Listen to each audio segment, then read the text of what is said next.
Hello and welcome to my podcast, Up Your Total Glow, your podcast for your body, mind and soul to support, guide and empower you to uncover your most glowing, healthiest and feel-good version of you. I am super excited that you're here because if you ask me, there's nothing that looks and feels better. In today's episode, I'm speaking with the absolutely brilliant Aaron Shelley. Aaron has a BS in Mechanical Engineering and an MBA. He has worked with small businesses and startups where he developed a unique systems perspective on business and family. His work in the academic and business worlds led him to understand how related our families and business dynamics are. This is a beautiful interview, and Aaron shared with us why dating these days is so messed up and how it can be fixed.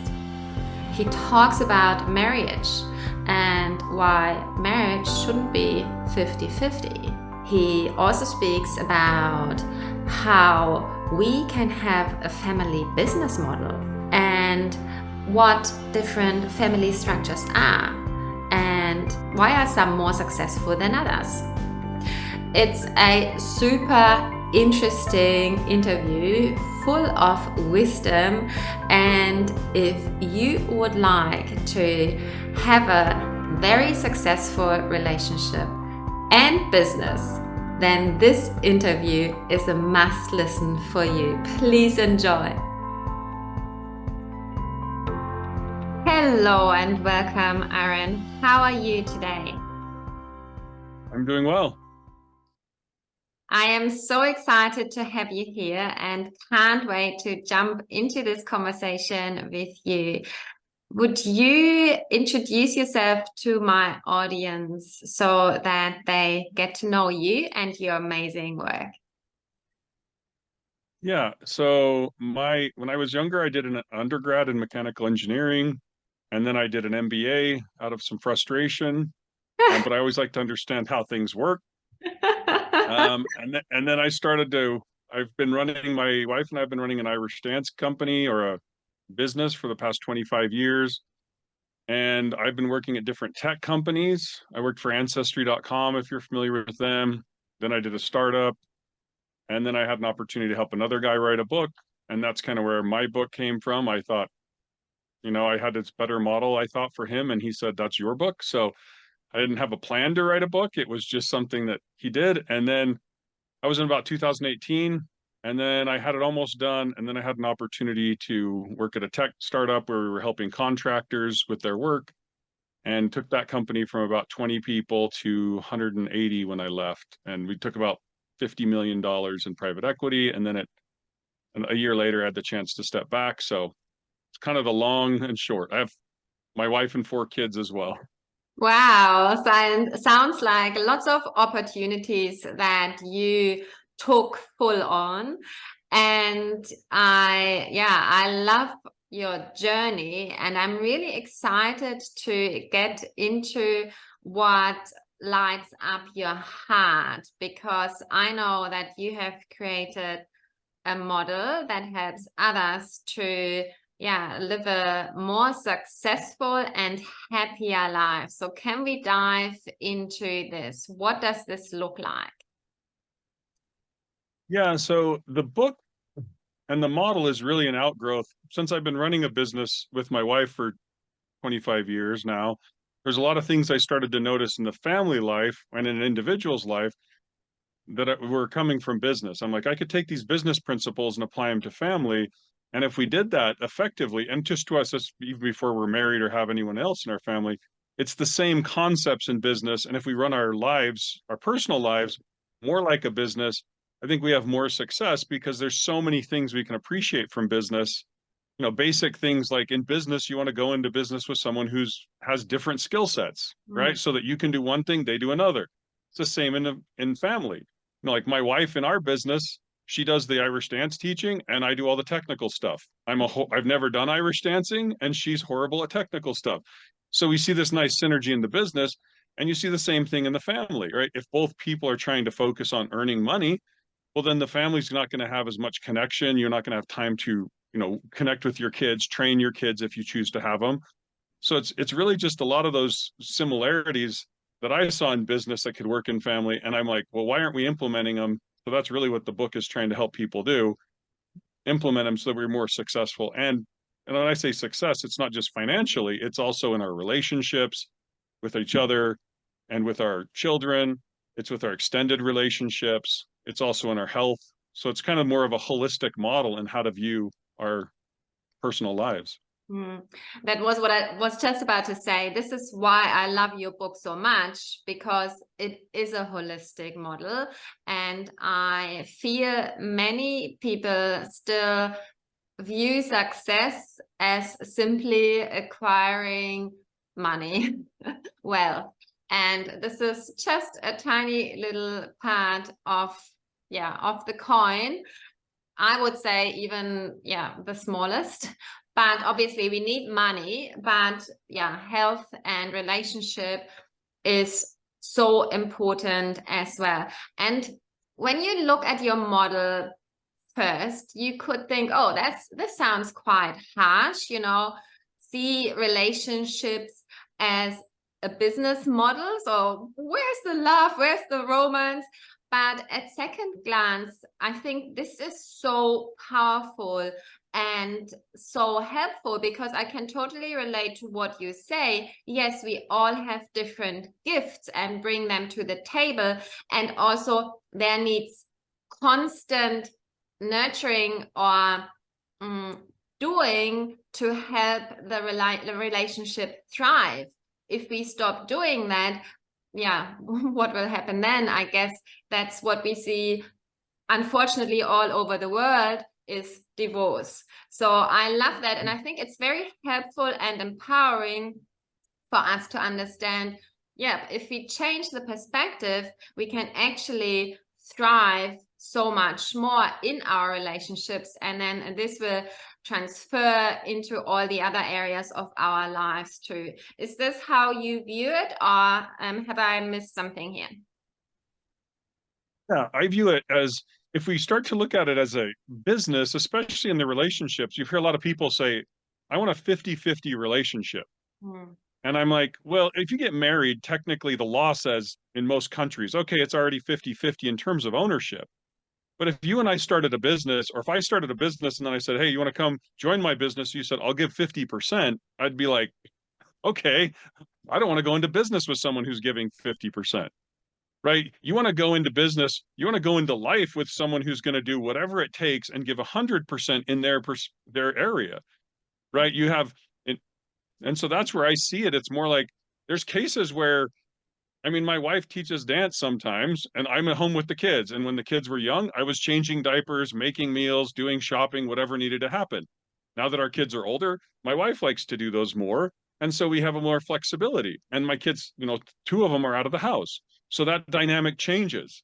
And just like in a business, you wouldn't say like, well, you have to do that job. And it'd be like, and I'm not going to help you. You would always say, oh, if you're overloaded and I don't have as much, I'm going to come help you, because we both realize if we're going to succeed together.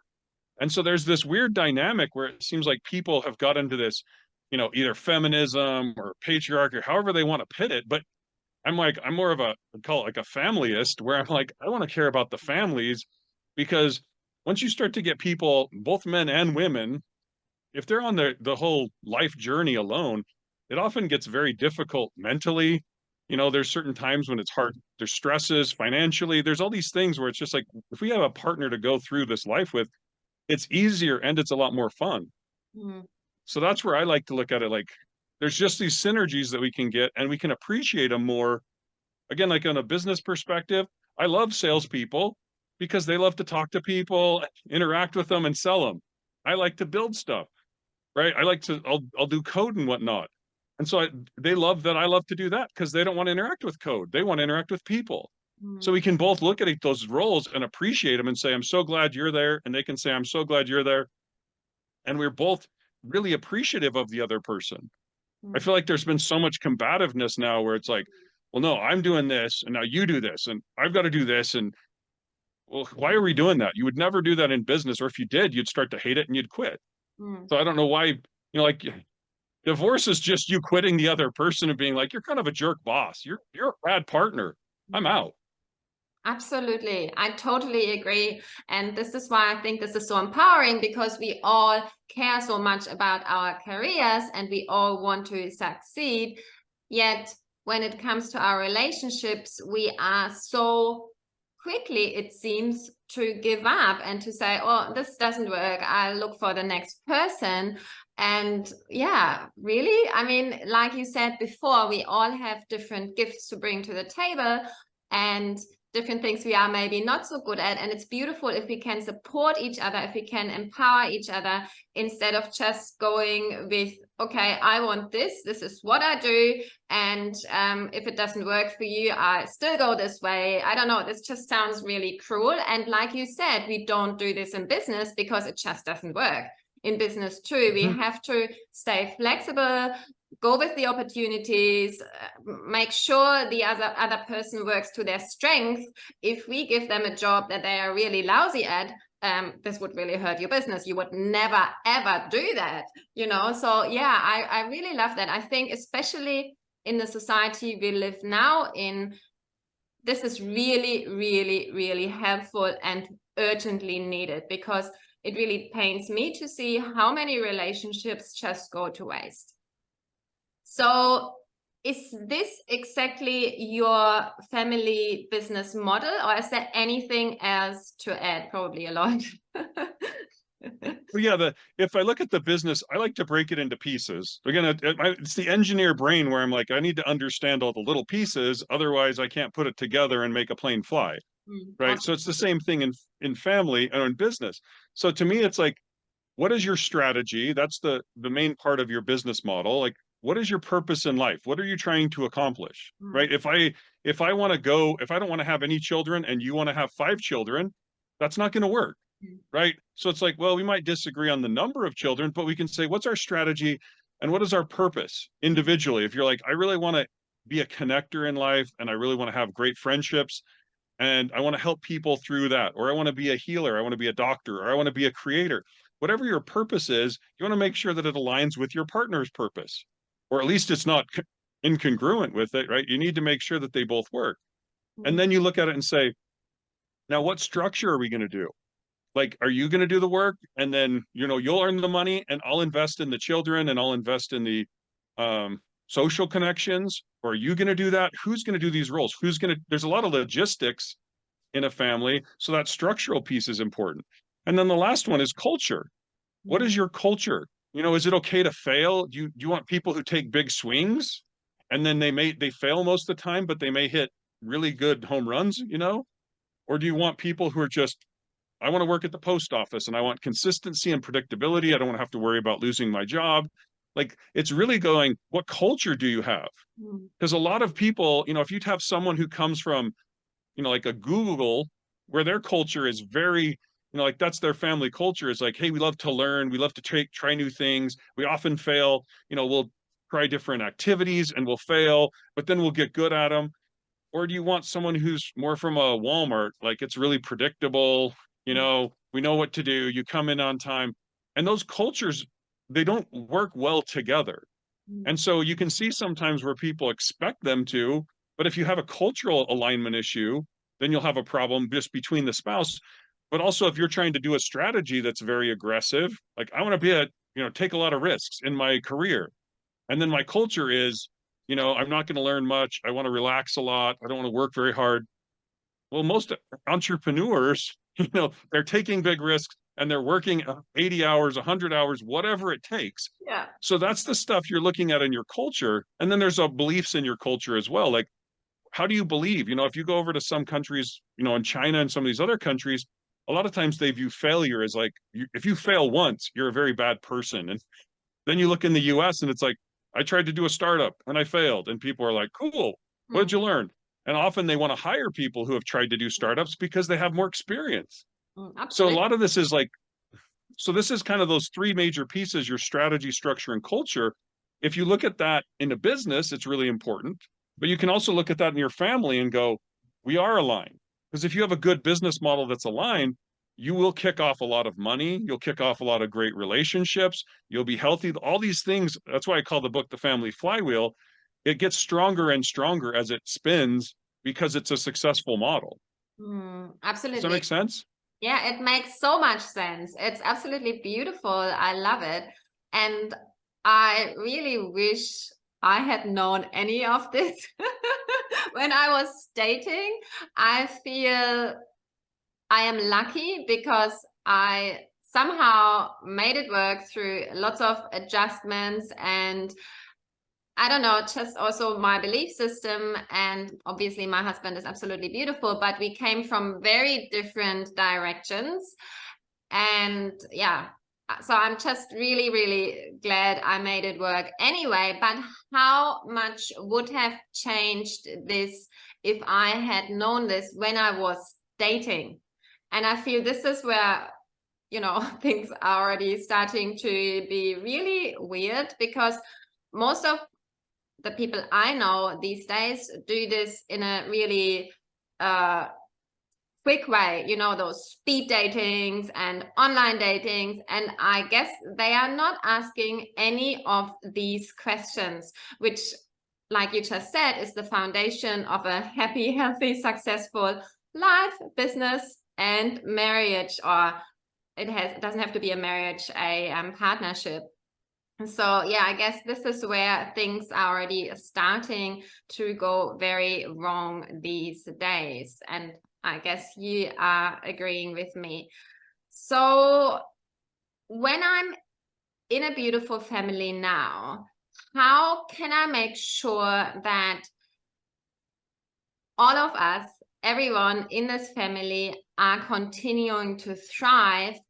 Because I feel things change over time, like you said as well before, like you were changing nappies at some point in time, and I'm guessing then you were maybe more active in your business again. Or so how can we make this work? A lot of it, to your point, is just like in business, nothing, when a business is growing, there's problems. If it's not growing, there's problems. And if it's losing revenue, there's problems. And the family's no different. There's always problems in a family. You know, your kids, I've had a kid, one of my daughters got sick with mono, another daughter was skiing and broke her leg. Like you always have these weird things that are going on in life. And so it's much more like, do you have the systems to handle these interruptions or these unplanned events? And then are you flexible to take advantage of the opportunities? Right? That's so there's the place where it's like, are you investing? I mean, some examples I would give are if you're not investing in, sorry, if you're not investing in relationships with people around you, if you were to get laid off, then everyone's like, well, no one knows you. So now you're just going back as if you came out of school trying to start over. When I at one point got laid off from my job, and before I actually had finished off they gave me like 3 months of severance. Before, like with a month in, there were already people who were like, hey, can you come work for us? We'll give you a pay raise. We'll give you this. And I'm like, I didn't even realize it. But what I had done was I had developed a reputation. I had worked hard. People liked to work with me. They knew I knew the space. And so they immediately wanted to pull me in. And that was because I was investing in those relationships through being a good worker and being committed. And so in cases, if you're not investing in those external relationships, I've seen people get laid off and then sometimes it just destroys them. It can destroy relationships. It can just, sometimes people will off themselves because of it. So you have these issues where if you're not investing in your social resources, as I call them, then it's often more difficult when some of these interruptions happen. Right. I mean, for me personally, I invested in real estate right before the 2008 real estate crisis here, the housing crisis, and I lost about $250,000. It was exceptionally difficult mentally on me. And I realized, even though it was probably the risk, I don't know, it wasn't a great risk financially to take originally, but it paid off for a bunch of my friends. And then it just happened to be the timing was wrong for me. And so now I'm $250,000 in debt. I'm super down on myself. I have, what was it, 4 kids by this time, a house that I'm paying a mortgage on. Now I just doubled the amount of debt I have. And I was like, wait, what's going on? Like, I didn't take into account the mental stress it was putting on me. Mm. So that's where I think we have to account when we're investing in these other areas of our lives, because if we don't, it'll be harder for us and we may not make it through as a family. I totally agree with you. Absolutely. And that comes back to the holistic approach. I'm curious. So, do you think there is a difference in what your parents or how your parents have raised you? And is this where your success really comes from? Or does it not matter what our parents have given us when we were children? I don't know. It just feels, and I also know that this is one question that you ask yourself. How can it be that, for example, I know that you grew up in a beautiful little community with amazing friends, and some of these friends ended up completely different to you. So I don't know, would you be comfortable to go a little bit into this? I'm really curious about this. Yeah. So about 10 years ago, my mom sent me an email and she said, and it said this guy was going to prison for rape and attempted murder of about a 20-year-old woman. And I was like, oh, that person needs to be in prison. I don't know, like I don't like them. And then I read the guy's name and I was like, this was someone who I grew up with. I played sports with. He was in my church. He was in um my scout group. Like, he and I were at one point so on the same track. We had the same amount of money, relatively speaking. Right. So there wasn't all these other factors where it's like, oh, he was poor and that's what happened, or he was this. His family was, I think he had a divorced, his family had been divorced and he was living with a dad, but it was in the same community. We went through so many of these same experiences. And then when I looked back on it, he got involved with, I mean, we both played football, American football.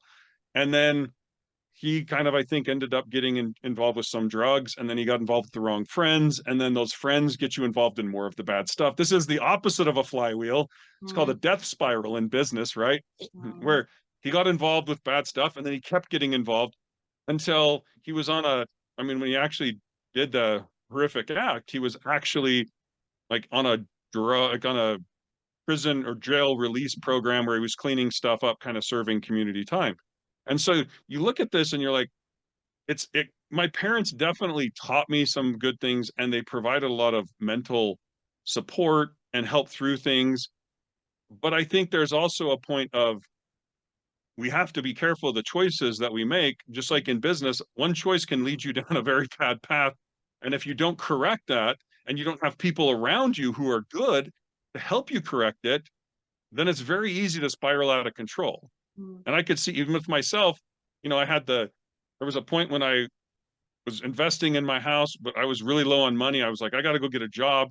For 18 months, I didn't have a job and I was mentally spiraling, was not in a good place. Then I had that other case, the investing case. And then I had a case where the IRS was auditing me for accounting stuff, which was really frustrating and really negative space as well. And what helped me through those was, my wife was there and supportive, as well as my father and my mother were going through and they were supporting me as well. So I think if I hadn't had that social support network, even though it really ended up being I didn't need financial support, but if I didn't have the mental support around me, I don't think I would have made it through those experiences. Right. So that's one of those cases where I could have had all this money in the bank. And then you see people sometimes, even on Wall Street, sometimes things go wrong. And then you see people killing themselves. And you're like, oh, if you don't have the support around you, if you haven't planned for some of these problems, then you will fail. Not that any of these things were fun to me at all. They were exceptionally painful. Yeah. Of course. But that's just the nature of life, right? We're going to go through those things. So our family business model needs to account for that and be robust. I love it. I love it. Thank you so much for your authenticity and your honesty here. I totally agree. I also feel it all comes down to the relationships that we build with the people around us and also with ourselves. And I go as far because, as you know, I work with helping others to live a healthier, happier life. So for me, the foundation of being able to live a healthy life also comes down to the relationships, the relationship with yourself and the relationship to others. So I really, really love that approach and can totally relate to this. I would love to know, so you have been through incredibly hard stuff, as we all have been, but I really, I'm in awe how you managed to steer through this. And yes, you have explained you built great relationships and they really helped you to get through this. Yet I'm wondering, what else are you doing to really nurture and support yourself, your mental health? Are there certain tools? Are you eating healthily? I don't know. Have you got a certain routine that really helps you to stay strong and focused? Because for myself, I know that this is my anchor and I've got certain things that just fill me up and I truly need this. So I'm curious to hear about you. Yeah, I think it's the issue that I've had in those experiences was, in most cases, the stuff that throws you off. Like when I was getting audited by the IRS, I couldn't sleep very well because my brain kept being creative. Oh, am I going to go to prison? Am I going to get on my house? What am I going to lose? And none of that stuff even was close to the possibility. But because my brain's so creative, it starts to interrupt your sleep. And then you're not sleeping well, which then causes you not to think well, which then causes you not to eat well, right? You go down these spiraling paths. Luckily, again, I had my wife. I mean, I would say in a normal time when I had the normal job and everything was standard, I'd wake up usually 6:30, I'd exercise. I think it's a little bit like you need to invest in your mental health and your physical health while you're not going through those bad things. Because once you go through those things, if your mental and physical reserves are low, that's when it gets even worse. Okay. Right? Like, so that's the thing. Yeah, I had a routine. I'd wake up, I'd read stuff, I'd meditate or pray, and then I would shower, do those things. I had routines with my friends, all that type of stuff that supported me. But then when the bad things start to happen, like you lose a job, well, all of a sudden all that structure goes out the window that you used to have, and all the mental support from other people and just having something to work on. And that's really, I think, it's the tumultuous times when those things are interrupted. If we can hold on to our structure, it's great. But for me personally, I wasn't sleeping. I was really kind of going to the point of physical exhaustion in a lot of cases because my brain just wouldn't stop when I'd go to sleep. And so I think it's like you need to invest in it's just like in your finances. If you're not saving money, then when an emergency happens, you're not going to have money to put down, right? You're going to be screwed. And then you're going to go, well, now we have to close the business because we can't pay for things. But if you have an emergency fund and then something hits, okay, we had to go through that emergency fund. It hurt. My daughter hitting that ski pole, it probably is going to cost $10,000. And after insurance, it's probably going to be 60 to 70,000 before insurance.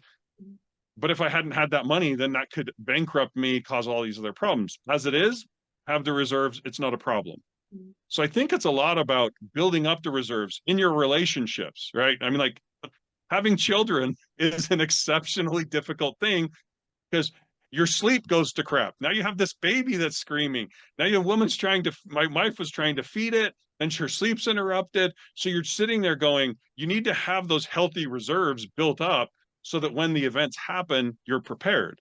And that's where I think, same with your relationships. If you're not dating your spouse, if you're not interacting with them, if you don't have a close relationship before crap hits the fan, then you're going to have very big struggles when the crap is hitting the fan.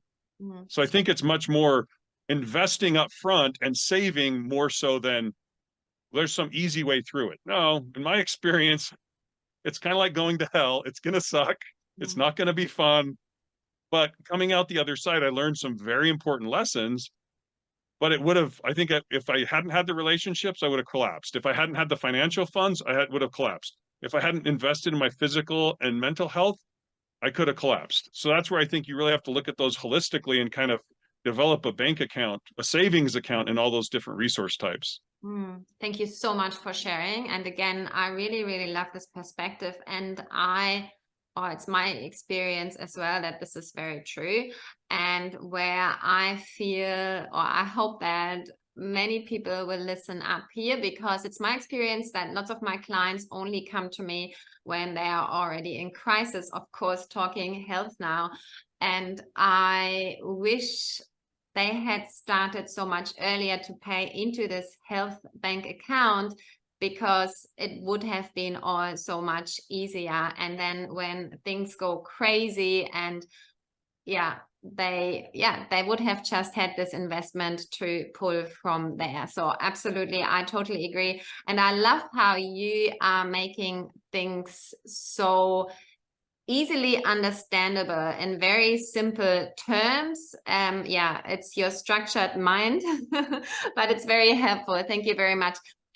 Where can my audience find your amazing book? Yeah, so the book's on Amazon. It's on, in all the different formats. I also have a website called thefamilyflywheel.com.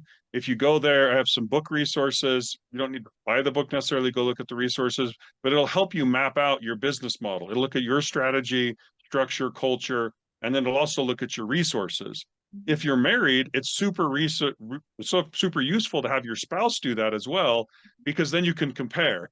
Like, oh, that's what you think, or here's your piece, and you can look for any incongruencies, because that's really what I think most couples end up fighting over, is something in the business model, strategy, structure, culture. So that's the main resources I have. You can also find me on Facebook or LinkedIn at Aaron K. Shelley.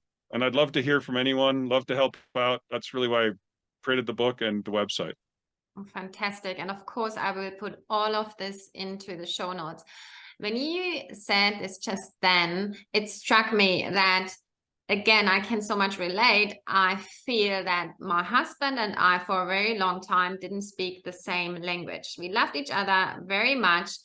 All these situations came in, children, and crisis here, crisis there, which of course made the love bubble a little bit thinner.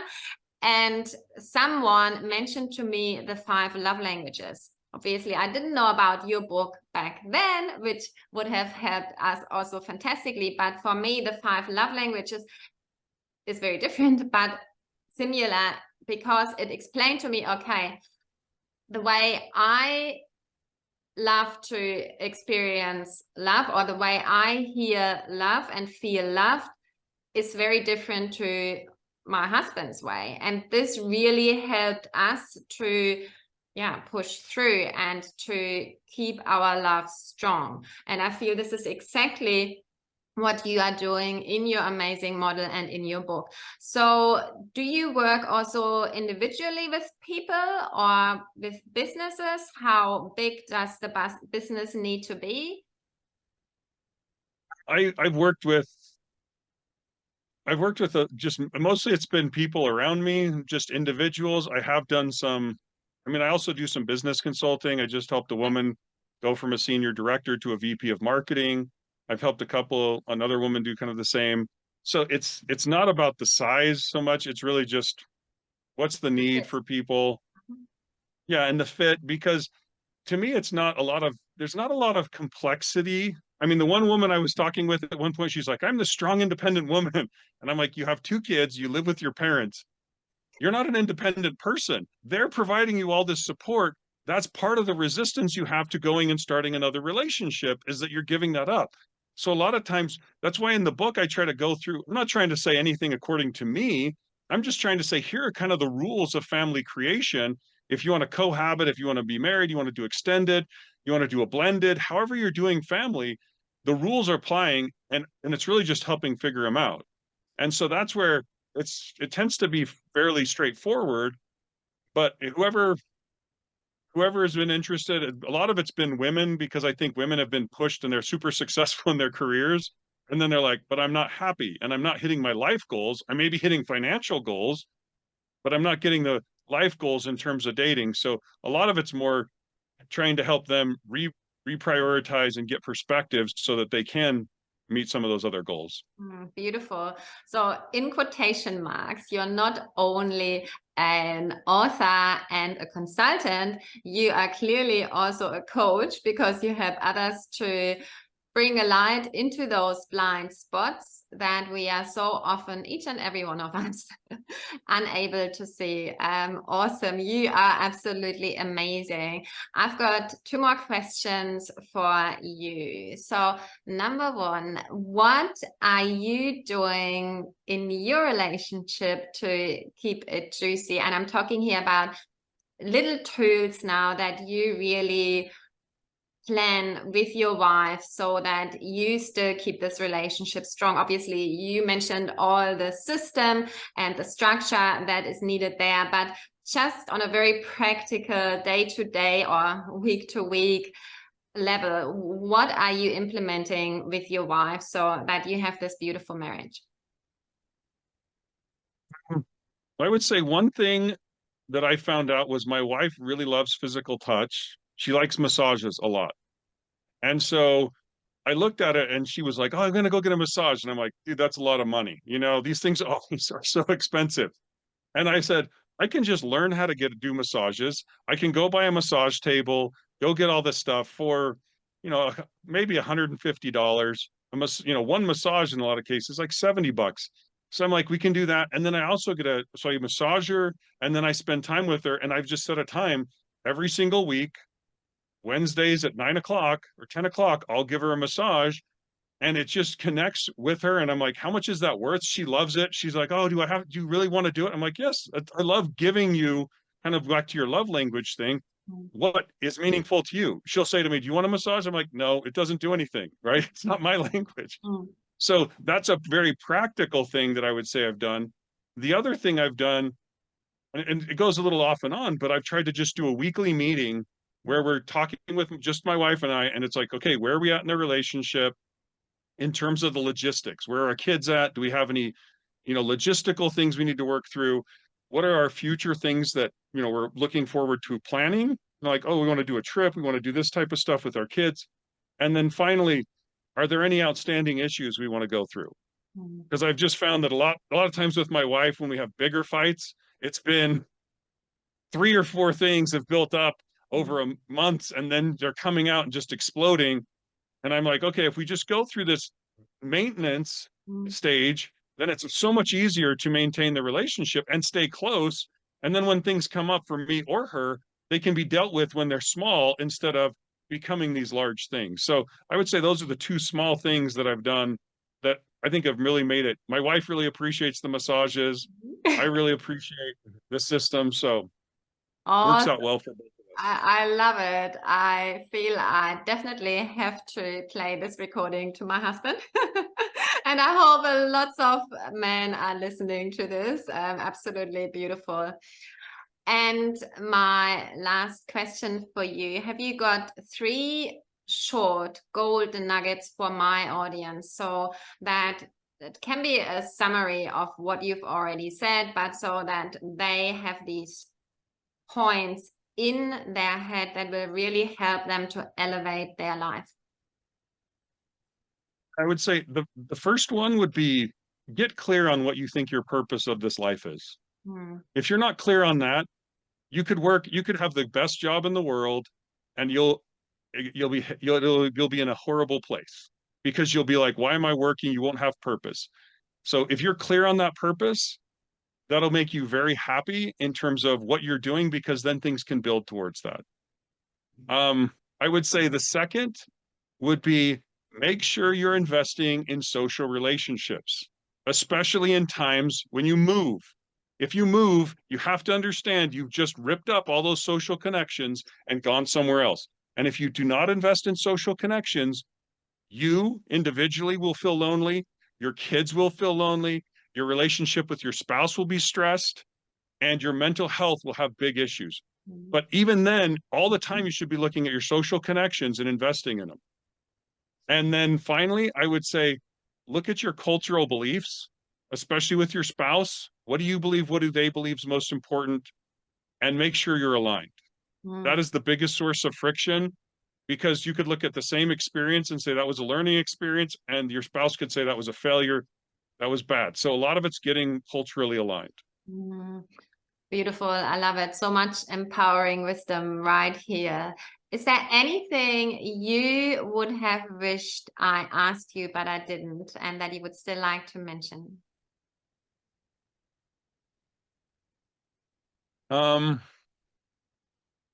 Probably just again on the social connections. I think there's so much that if you look at society, I think COVID exacerbated the problem. Totally. I think every company will say we have to do marketing and sales, which is just the outreach of the company. And if you ever told them not to do that, they would be like, you're an idiot, your company will go out of business. And yet in our society, we've pushed so much of investing for money, and we've ignored the social connections. And then we feel lonely. We feel like our communities are falling apart. We feel like our kids are having big problems. There's so many things. We are a herd animal. We are meant to be with other people. We're not meant to be alone. And even with our spouse, I've seen it where people just, oh, we have just our little family, and they don't have anything beyond that. We're meant to be in a larger group. And I think the more we reach out, the better the society will be as a whole. Totally true. I love it. Thank you so much for being here today. I absolutely love your book, love your work, love you.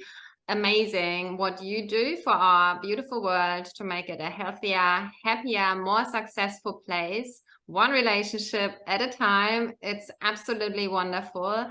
And yeah, I would love to have you back for another interview if we can make this work. But for now, thank you so much.